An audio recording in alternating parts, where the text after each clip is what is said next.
শীত আমাদের অনেকেরই পছন্দের একটি ঋতু।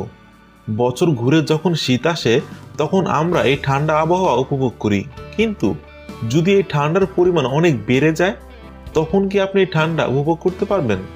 আপনি কি জানেন পৃথিবীর সবচেয়ে ঠান্ডা শহরের নাম কি? পৃথিবীর সবচেয়ে ঠান্ডা শহরের তাপমাত্রা একটি ডিপ ফ্রিজের চাইতেও 3 গুণ কম। ডিপ ফ্রিজের তাপমাত্রা সাধারণত থাকে -18°C, আর শীতকালে এই শহরটির তাপমাত্রা থাকে -45°C। শুনেই হয়তো অবাক হয়ে যাচ্ছেন। যদি আপনাকে এই শহরে বসবাস করতে বলা হয় তাহলে আপনি কি করবেন তা অবশ্যই জানাবেন। রাশিয়ার উত্তর পূর্বে থাকা সাকা রিপাবলিকে অবস্থিত এই শহরটির নাম উইমিয়াকুন। এটি উইমিয়াকুন নদীর নামে নামকরণ করা হয়। এই নদীটির উপরের অংশ ঠান্ডায় জমে বরফ হলেও নিচের অংশ তরল থাকে, কারণ এই নদীটির তলদেশে একটি প্রাকৃতিক উষ্ণ পানির প্রবাহ থাকায় নিচের পানি কখনো জমে বরফ হয় না। তাই শীতকালে এই নদীর মাছেরা উপরে বরফে ঢাকা নদীর নিচের তরল অংশে স্বাচ্ছন্দ্যে থাকতে পারে।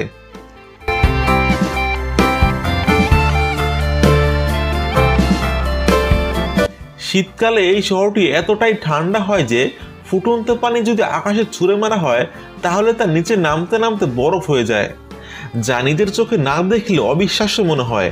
এই শহরটি যেমন ঠান্ডা তেমন দুর্গম। নতুন কোন মানুষের জন্য এই শহরে বসবাস করা অনেক কষ্টসাধ্য। উইমিয়াকুনের নিকটবর্তী শহর থেকে সেখানে পৌঁছাতে সময় লাগে 2 দিন। জোসেফ স্টালিন ওই সময়ে জেলে থাকা বন্দীদের দিয়ে রোড অফ বন্স নামক এই বিখ্যাত রাস্তা নির্মাণ করেন। ওই সময়ের অনেক বন্দী রাস্তাটি নির্মাণ করার সময় প্রতিকূল আবহাওয়ার জন্য মারা যায়। তাদের দেহ সেখানেই বরফের নিচে দাফন করা হয়। অনেকের হাড় এই রাস্তার বিভিন্ন স্থাপনায় ব্যবহার করায় এই রাস্তার নামকরণ করা হয় রোড অফ বন্স। রাস্তাটিতে বরফের আস্তরণ জমে পিচ্ছিল হয়ে থাকার কারণে এটি অনেক বিপজ্জনক রাস্তা। এই রাস্তাটিকে পৃথিবীর অন্যতম বিপজ্জনক রাস্তা হিসেবে গণ্য করা হয়।